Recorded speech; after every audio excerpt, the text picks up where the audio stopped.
कुणब्यांची टाळकी घेऊनच शिवाजी महाराजांनी रायरेश्वरच्या मंदिरामध्ये स्वराज्य स्थापनेची प्रतिज्ञा केलेली आहे। ह्या सगळ्या मराठा सरदारांनी इंग्रजांचं राज्य आल्यानंतर त्यांच्या तलवारीच्या जोरावरती आमच्या सगळ्या जमिनी हिसकावून घेतलेल्या आहेत आणि आमच्या आर्थिक विकासाची पूर्ण नांगरणी करून टाकलेली आहे। हे आरक्षण आम्ही जाळल्याशिवाय स्वस्त बसणार नाही। तुम्हाला कुणी सर्टिफिकेट पाहिजे, पण मनापासून का आम्ही मराठेच, म्हणजे त्यांना निव्वळ स्वार्थासाठी त्यांना कुणी व्हायचं आहे, मनापासून नाही। खायला नसलं तरी पण काय म्हणायचे, आम्ही मराठी आहोत। सामाजिक फरक आहे, आर्थिक दृष्ट्याचा हा संबंध काही नाही याच्याशी।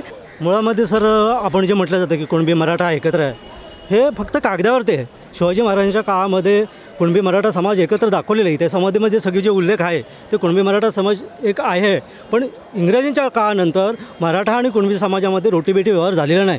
त्यांचा आर्थिक स्तर जो मराठा सरदार होते आणि आम्ही जमीन कसणारे कुणबी म्हणजे कुणबी मावळे आणि शिवाजी महाराजांच्या काळात म्हणजे मोहिमेवरती वगैरे जाणारे जे तलवारबाजी करणारे ते मराठा सरदार, ह्या सगळ्या मराठा सरदारांनी इंग्रजांचं राज्य आल्यानंतर त्यांच्या तलवारीच्या जोरावरती आमच्या सगळ्या जमिनी हिसकावून घेतलेल्या आहेत आणि आमच्या आर्थिक विकासाची पूर्ण नांगरणी करून टाकलेली आहे। आता त्यांच्या आणि आमच्यामध्ये रोटीबेटी व्यवहार होत नाही, त्यामुळे कुणबी आणि मराठा आता एकत्र आपण म्हणू शकत नाही। ते हैदराबाद गॅजेटवरती जे म्हणत आहेत जरांगे पाटील, ते फार पूर्वीचा इतिहास आहे। त्यामुळे आमची आणि त्यांची आर्थिक सामाजिक किंवा राजकीय क्षेत्रामध्ये तुलना होऊ शकत नाही। ते फार पुढे गेले, त्यांना त्या आरक्षणाची गरजच नाही मुळामध्ये। आणि कोकणामध्ये खास करून 70% कुणबी समाज असणाऱ्या ह्या आरक्षणावर त्यांनी आपला हक्क लावलेला आहे आणि आम्ही आता निर्धार केलेला आहे, हे आरक्षण आम्ही जाळल्याशिवाय स्वस्त बसणार नाही। कारण आमच्या धमन्यांतून शिवाजी महाराजांचं रक्त वाहत आहे। आमच्या 70% मावळ्यांनी जरी तुम्ही आमचा इतिहास आमच्या निंगणकर साहेबांनी कुणब्यांचा गावगाडा म्हणून एक पुस्तक आहे, तुम्ही वाचून बघा। आमच्या कुणबी मावळ्यांनी हिंदवी स्वराज्याचं सगळं आपल्या रक्ताने हे केलेलं आहे आणि 70% मावळे शिवाजी महाराजांच्या ह्याच्यामध्ये कुणबी मावळे म्हणून आहेत। आणि इव्हन तुम्हाला एक पण सांगतो, डॉक्टर मेघा देशमुखांचं एक झुंजन निधीश म्हणून पुस्तक आहे, तिथे शिवाजी महाराज जेव्हा आपलं स्वराज्य निर्माण करायला गेले जावळींच्या मोऱ्यांमध्ये, तेव्हा तिथे त्या असं म्हटलं जावळीचा मोरा मराठा म्हणतो, अरे 4-5 कुणब्यांची टाकी गोळा केली आणि आपल्या जहागिरीतले 4-5 किल्ले निर्माण केले म्हणून कोण राजा होत नाही। म्हणजे 4-5 कुणब्यांची टाकी घेऊनच शिवाजी महाराजांनी रायरेश्वरच्या मंदिरामध्ये स्वराज्य स्थापनेची प्रतिज्ञा केलेली आहे।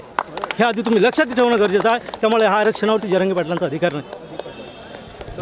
मला एक म्हणायचं होतं, आता जेव्हा मराठा म्हणतो की मी कुणबी आहे, पण त्यांचे जेवढे प्रचंड त्यांच्या भाषेमध्ये विराट मोर्चे निघाले, ते मी कुणबी तरी कधी म्हटलंय का त्यांनी? एक म्हटलं सांगा तुम्ही, फक्त एक मराठा लाख मराठा, आम्ही 96 कुले, आम्ही मराठी आरक्षण म्हणजे कुणब्यांचं, म्हणजे तुम्हाला फक्त राजकीय फायद्यासाठी आणि नोकरी मिळते तुम्हाला कुणी सर्टिफिकेट पाहिजे, पण मनापासून का आम्ही मराठेच, आम्ही कुणबी नाही म्हणत। ते माणसं त्यांना त्यांच्या लाज होती कुणबी म्हणायला, पण आम्हाला फायदा पाहिजे म्हणून तुम्हाला कुणबी व्हायचं आहे, हे चुकीचं आहे ना। तुम्ही म्हणा ना मी कुणबी जय कुणबी असं म्हणा केव्हा तरी, असं कधी म्हणत नाही ते ओपनमध्ये, ना मोर्चामध्ये ना कुठे त्यांच्या भाषणामध्ये। मग याचा तुम्ही एक नाही चढता तुम्ही ना आम्ही, जर तुम्ही आणि आम्ही एक असतो, तुम्ही म्हणा ना मी कुणबी जय कुणबी, आम्ही कुणबीच आहोत, ते ओपनली कधी बोलतच नाहीत। त्यांनी कुणबीचा अभिमान बाळगावा, जय कुणबी बोलावं, असं होतच नाही कधी। म्हणजे त्यांना निव्वळ स्वार्थासाठी त्यांना कुणबी व्हायचं आहे, मनापासून नाही। तुम्ही काय बोलत होता कोकणमध्ये? कुणब्यांचा विषय जेव्हा येतो, कोकणातले कुणबी आणखीन जे आता घुसखोरी जरांगेंची चाललेली आहे, ही फरक आहे त्याच्यामध्ये। त्यांना जरांगेंना काय पाहिजे, यातला राजकीय आरक्षण जास्त पाहिजे त्यांना। कारण गाव पातळीवरचे जे काय कुणब्यांची जे ओबीसीची लोक खुर्चीवरती याच्या बसतात सरपंचाच्या, तसं बसायला नाही पाहिजे। तिथे पण आम्हाला आरक्षण पाहिजे। हे सगळं आरक्षण नोकरीमध्ये पाहिजे। मराठा समाज आजपर्यंत बरेच मुख्यमंत्री होऊन गेले, त्यांनी काय केलं नाही का? त्यांच्या साखर सम्राट सगळे त्यांचेच आहेत। आज थोडासा कुणबी कोकणातला कुठे पुढारलेला आहे, त्याच्यामध्ये वाटेकरी होऊ लागलेले आहेत। हे का म्हणजे हिसकावून घ्यायची परत त्या ताटामध्ये त्यांच्या का तुम्ही येत आहे? हे चुकीचं आहे ना। आज तुम्ही स्वतःला मराठी खायला नसलं तरी पण काय म्हणायचे, आम्ही मराठी आहोत। आम्ही जेव्हा बाहेर जातो तेव्हा काय म्हणतो, आम्ही 96 कुळे आहोत।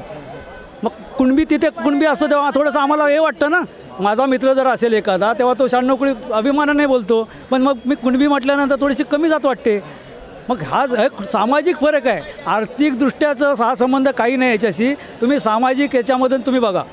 सर, जेव्हा इकडे आंदोलक आले होते त्यांचं बोलणं असं होतं की शिक्षणात त्यांना आरक्षण पाहिजेत। ओबीसी समाजाचे मुले आहेत, त्यांना 60% मार्क्स मिळतात, त्यांना पण ॲडमिशन मिळतात, पण यांच्या समाजात मराठा समाजाचे जे असतात मुलं, त्यांना 90% मिळूनही त्यांना ॲडमिशन्स मिळत नाही।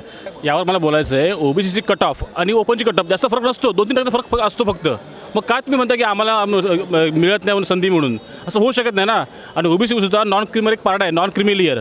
उत्पन्न जास्त असेल त्याला ते आम्हाला ओबीसी आरक्षण मिळत पण नाही आहे. म्हणजे थोडक्यात काय सामाजिक जी काय जाणीव जी आहे किंवा सामाजिक जी विषमता आहे ते दूर करायला आरक्षण आहे. इथं आर्थिक निकष का फरकच इथंच नाही ना कुठला विषय कुठला. तर त्याच्यामुळे हा सगळं एक सगळा गोड गैरसमज आहे की त्यांची 60% भेटतात आम्हाला 80% भेटतात आम्हाला मिळत नाही. हा सगळा गोड गैरसमज आहे. असं काही होत नाही. कट ऑफमध्ये फक्त 2-3% फरक असतो ओबीसी आणि ओपनमध्ये.